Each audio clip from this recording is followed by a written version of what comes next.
평양성을 탈환하면서 일본군 1200명을 죽였다고 했잖아요. 근데 이것만으론 자신의 전공을 더 증명할 수가 없는 거예요. 근데 일본군의 목은 다 뱄잖아요. 이미 끝났어. 그럼 어떻게? 조선 사람의 목을 이때부터 베기 시작합니다. 그래서 평양에 사는 조선 사람들을 잡아다가 앞머리를 이렇게 빡빡이처럼 깎아서 일본군처럼 만든 다음에 목을 다 베서 일본군인 것처럼 위장해서 공을 자랑했다. 임진왜란이 발발하고 조선은 완전 순식간에 털려버려요. 한양은 임진왜란이 발발하고 20일 만에 함락이 돼버려요. 그리고 요 위에 평양성은 임진왜란이 발발하고 한 2달, 한 60일 정도 만에 털려버려요. 그러니까 여기서 일본군이 어마어마한 속도로 진격을 해서 조선이 거의 멸망 직전까지 모가지까지 위기가 닥쳤잖아요. 선조는 어떻게 의주까지 빤스런한 다음에 이제 믿는 구석은 뭐예요? 명나라밖에 없잖아요. 도와주세요, 도와주세요. 명나라 입장에서는 이상한 거죠. 조선이란 나라는 나름 국방력도 강하고 무예도 중시하고 활쏘기도 중시해서 굉장히 무의 나라라고 알려져 있는데 왜 이렇게 희말이 없이 저렇게 털려버리냐. 너무 빨리 털린 거 아니냐. 조선이 혹시 진짜 일본군과 내통해서 이렇게 명나라를 치려고 하는 거 아니야? 이런 의심도 실제로 했다라는 기록이 있잖아요. 하지만 결국 명나라가 조선에 파병을 하기로 합니다. 그럼 어디 병력을 이동시켜야 돼요? 조선에서 가장 가까운 요동에 있는 병력을 이동시켜야죠. 가까이 있는 병력을 재빠르게 이동을 시켜서 원군으로 보내야죠. 이때 요동의 부총관을 맡고 있던 사람이 조승훈이라는 사람이에요. 3,000명의 병력을 이끌고 선발대, 기동대로 재빨리 조선에 파견됩니다. 이때 명나라 군대는 자신들을 누구라고 생각했냐? 하늘에서 내린 군대다. 그래서 천병이라고 말했던 거죠. 명나라 황제는 자기 자신을 천자라고 했잖아요. 하늘의 옥황상제의 아들급이다 이렇게. 얘네들은 말만 하면 천자를 붙였어. 그러니까 우리 입장에서 이 외놈들은 오랑캐잖아.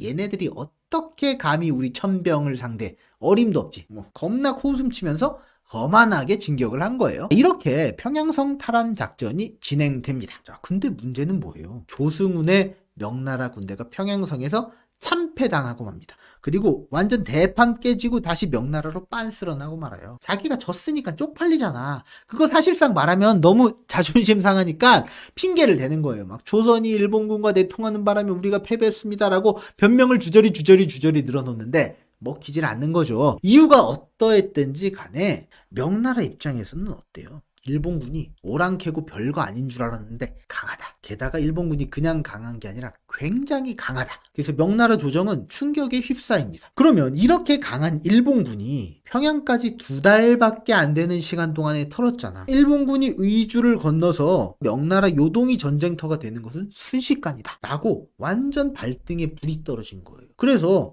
1592년 7월에 조승훈의 군대가 평양성에서 개박살이 나고 빤스런 하잖아요. 바로 그 다음 달인 8월에 명나라가 북경 주변과 요동의 방어태세를 재정비합니다. 명나라는 일본군이 언제라도 명나라 조선의 국경인 압록강을 건너서 명나라로 넘어올 수 있다. 그래서 명나라가 전쟁터가 될 수 있다. 이 위협에 직면해 있는 거예요. 그러니까 얘네들은 비상이 걸린 거예요. 명나라 이때 전략적 목표는 뭐예요? 전쟁터를 압록강 이남, 즉 조선의 국경으로만 한정지어야 되는 거죠. 조선의 국경을 넘어오는 순간 명나라가 전쟁에 직접 휘말리게 되니까. 근데 당시 상황은 좀 복잡했어요. 명나라도 조선의 원군을 많이 당장 보낼 수 있는 상황이 아니었어요. 당시 섬서성 일대에서는 몽골 출신의 장수인 보바이가 반란을 일으켰거든요. 그러니까 명나라 입장에서는 사실 내부에서도 반란이 있어서 이걸 진압해야 되는 상황인데 군사를 정비해서 조선으로 원병을 파견해. 근데 대충 파견하면 또 대판 깨져서 올 거 아니에요. 그러니까 이번에 파견하려면 제대로 파견해야 되는데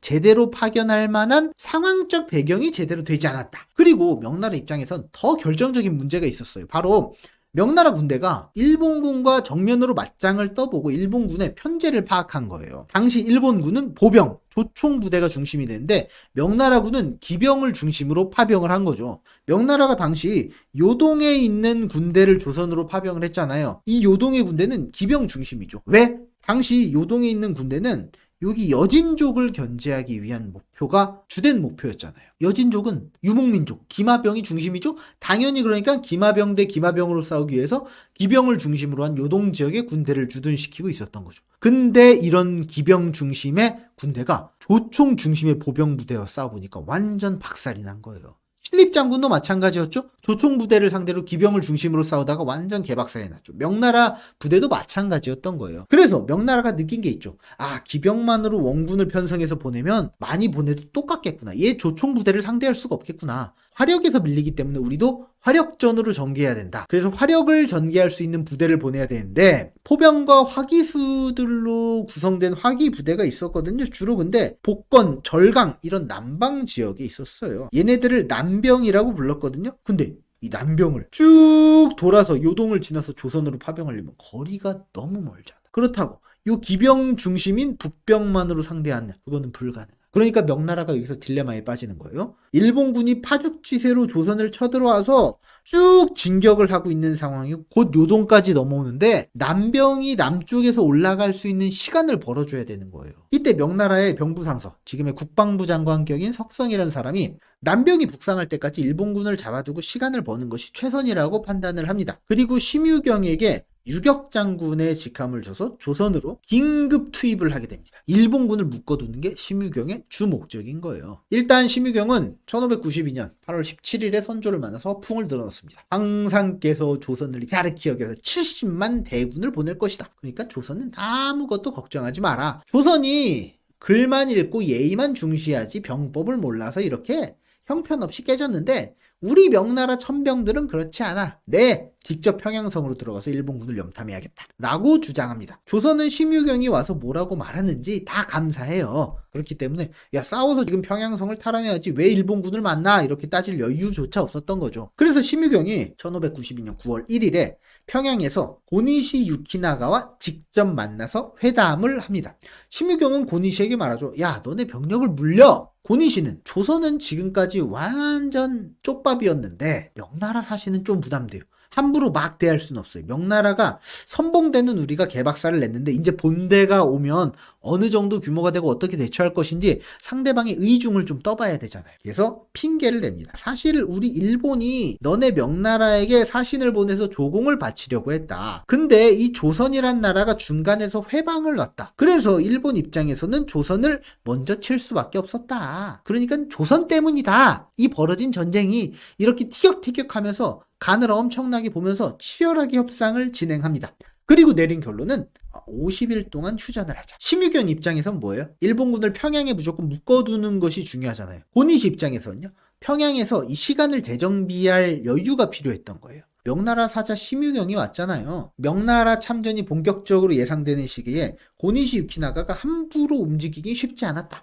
그리고 자신의 전력을 재정비하고 상대방의 전력도 확인할 필요가 있었다. 심유경은 11월 26일에 50일이 후딱 지나고 다시 고니시를 만나게 돼요. 고니시도 명나라와의 전면전을 벌일 생각을 하니까 부담이 되잖아요. 그래서 협상 조건으로 명나라에게 쭉 찔러보는 거예요. 어떤 걸 찔러보냐? 할지 문제를 들고 나옵니다. 할지라는 것은 땅을 분할하다, 나누다라는 뜻이잖아요. 어떤 제안을 하냐면 조선이 이렇게 있으면 대동강을 경계로 북쪽은 명나라가 먹고 남쪽은 일본이 먹고 조선을 우리 같이 나눠 먹자. 이거 어때? 이렇게 제안을 하는 거예요. 심유경 입장에서는 시간을 끌면 끌수록 좋으니까 맞장구 치면서 제안을 받아들인 척하는 거예요. 근데 이렇게 회담이 진행되는 중에 이 할지 내용이 스물스물 조선으로 퍼지게 되는 거죠. 조선 조정도 이 사실을 알게 되는 거예요. 명나라 입장에서는 조선을 도우러 왔다고 하면서 할지 문제를 해서 조선을 통째로 나눠 먹으려고 해? 열받는 거죠. 조선 조정은 심유경을 의심의 눈초리로 쳐다보기 시작해요. 근데 심유경이 딱히 항의할 수는 없어요. 뭐라고 항의할 처지는 안 돼. 조선이 이미 힘이 없잖아요. 결국 그러다가 다행히 할지 문제는 흐지부지 되었고 협상이 결렬됩니다. 명나라는 어때요? 심유경이 고니시와 협상해서 시간을 많이 질질 끌었잖아요. 시간을 끌고 남병을 북쪽으로 이동시킬 만한 충분한 시간을 벌 수 있게 되었죠. 그리고 또 1592년 11월에 명나라에서 반란이 있었다고 했잖아요. 보바이의 난이 진압됩니다. 명나라는 심유경이 시간도 충분히 끌었죠. 보바이의 난도 진압됐죠. 이제 조선을 본격적으로 지원할 수 있는 충분한 조건이 갖춰진 거예요. 이때 명나라 조정이 총사령관 이여송을 중심으로 조선에 파병 결정을 합니다. 병력은 무려 5만 1000명을 보냅니다. 이때 병력의 중심은 기마병인 중심인 북병, 그리고 화력전을 중심으로 한 남병이 같이 섞여서 진격을 하게 됩니다. 그리고 1593년 1월에 평양성을 탈환하기 위한 전투가 펼쳐집니다. 일본군은 조총으로 맞대응을 했고요. 명나라는 대포로 맞대응을 했죠. 화력전에서는 대포가 조총보다 셀 수밖에 없죠. 결국 명나라의 화포가 일본군의 조총을 이겨버립니다. 류성룡의 징비록에 보게 되면 명나라의 대포 소리가 땅을 진동시키고 산을 요동시켰다, 이런 언급이 돼 있어요. 명나라 입장에서는 일본군 막 목도 한 1200명 베버리고 말도 한 2900피를 포획합니다. 그리고 고니시의 군대가 평양에서 패배해서 다시 남쪽으로 후퇴하잖아요. 그러면 함경도까지 진출했던 가토 기요마사의 군대도 이게 끊길 걸 때문에 후퇴할 수밖에 없어요. 그래서 평양성을 탈환함으로 인해서 평안도와 함경도 쪽은 비교적 안전한 구역이 되었다. 조선 입장에서는 이 평양성 털리고 의주가 언제 털릴지 몰라서 굉장히 쫄려 있었는데 평양성이 탈환됐대. 이제 한숨 돌린 거죠. 여기까지는 좋은 뉴스인데 이렇게 평양성을 명나라 도움으로 승리했는데 이 부작용도 굉장히 상당했다. 먼저 원군인 명나라 군대가 분열이 있었어요. 아까 북병과 남병이 있다고 했잖아요. 명나라 군대 총사령관 이여송은 북병의 대장이에요. 조선족 출신인 이여송은 기마병을 주력으로 이끌었거든요. 근데 또 다른 장수인 송응창은 남병의 대장이에요. 절강성 출신이에요. 그러니까 남병은 화력전을 이끈 병사잖아요. 이여송 입장에선 자기 직계 부하들이 북병이니까 이 평양성 탈환의 전공을 자기 직계 부하인 북병에게 돌리려고 하는 거예요. 근데 송응창이 이끄는 남병 출신들은 어떻게? 말도 안 되는 거죠. 야, 남병들은, 야, 우리가 남쪽에서 화포를 뼈 빠지게 들고 북쪽까지 요동을 돌아서 조선까지 왔잖아. 너네 화포 아니었으면 승리할 수 있었어? 평양성 깼겠어? 기마병만 갔다가 완전 다 갈려나가서 빤스를 내서 왔잖아. 우리 남병 덕분에 평양성을 수복했는데 공을 너네가 다 먹겠다고? 개소리 하지 마. 이렇게 공을 절대 뺏기지 않으려고 하는 거예요. 그러니까 총사령관 이여송의 북병대장, 그리고 남병이 공을 뺏기지 않으려고 하니까 내부 갈등이 일어나게 되는 거예요. 명나라 북병과 남병이 전공을 서로 차지하려고 싸움을 벌입니다.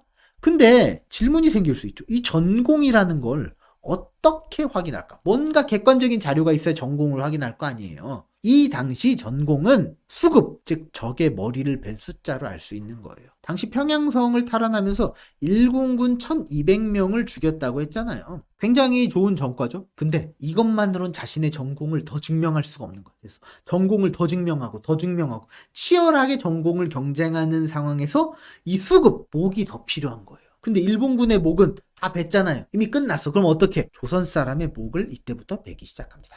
평양에 사는 조선 사람들을 잡아다가 앞머리를 이렇게 빡빡이처럼 깎아서 일본군처럼 만든 다음에 목을 다 베서 일본군인 것처럼 위장해서 공을 자랑했다. 이 문제가 얼마나 커졌냐면 명나라 군 내부에서도 문제가 불거집니다. 한동 도어사 주유한과 양전난이 이여송이 참했다고 주장하는 일본군 수급 가운데 절반이 조선 사람 거다. 그러니까 이여송을 탄핵해야 된다. 이런 주장을 하기도 합니다. 그러니까 일본군을 죽인 것만큼 오히려 어쩌면 더 이상되는 숫자의 조선 사람을 죽였다는 거죠. 실제 명나라 조정은 진상을 파악하기 위한 움직임을 나서기도 합니다. 그 결국 어떻게 됐을까요?